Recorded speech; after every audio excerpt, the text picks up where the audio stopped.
হচ্ছে এই হত্যাকাণ্ডের নিন্দা জানাই, প্রতিবাদ জানাই এবং এই হত্যাকাণ্ডের সাথে যারাই জড়িত সরকার প্রশাসন তাদেরকে তদন্ত সাপেক্ষে বের করবেন এবং তাদেরকে শাস্তির আওতায় নিয়ে আসবেন। এখানে একটা বিষয় হচ্ছে, ঘটনাটা ঘটেছে সোহরাওয়ার্দী উদ্যান। সোহরাওয়ার্দী উদ্যানে আপনি জানেন সেখানে অনেক অবৈধ স্থাপনা রয়েছে এবং মাদক কারবারি থেকে শুরু করে যারা মাদক গ্রহণ করেন, এখানে এক ধরনের অভয়ারণ্যে দীর্ঘদিন যাবৎ চলে আসছে। আমরা বিগত সময়েও এটা আহ্বান করেছিলাম, বিশ্ববিদ্যালয় প্রশাসনকে জানিয়েছিলাম। কিছুদিন আগে বিশ্ববিদ্যালয় প্রশাসন একটা উদ্যোগও নিয়েছিল যে একটা সময়ের পরে এই গেটগুলো ক্লোজ করে দেওয়া, কিন্তু সেখানে বাম সংগঠনের অনেকেই আমরা দেখেছি যে প্রতিবাদ জানিয়েছে, এটাকে অ্যাক্সেসটা সবসময় খোলা রাখার জন্য তারা বলেছে।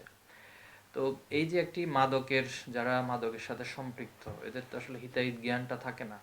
তো রাত্রিবেলার এই ঘটনা সোহরাওয়ার্দী উদ্যানে হয়েছে, এই প্রেক্ষিতে বিসির পদত্যাগ দাবি করাটা আমি কিছুটা অযৌক্তিক মনে করি।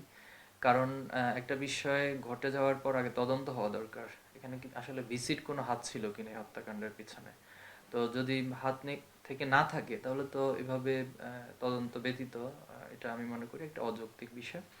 তাহলে আমাদের প্রত্যাশা থাকবে যে হত্যাকাণ্ডের সাথে যারাই জড়িত, প্রশাসন দ্রুত সময় সেটা তদন্ত করে প্রকৃত দোষী যারা তাদেরকে শাস্তির আওতায় নিয়ে আসবেন। পাশাপাশি বিশ্ববিদ্যালয়ের এবং তার আশপাশে বিশেষ করে সোহরাওয়ার্দী উদ্যানে অবৈধ স্থাপনাগুলো উচ্ছেদ করা দরকার।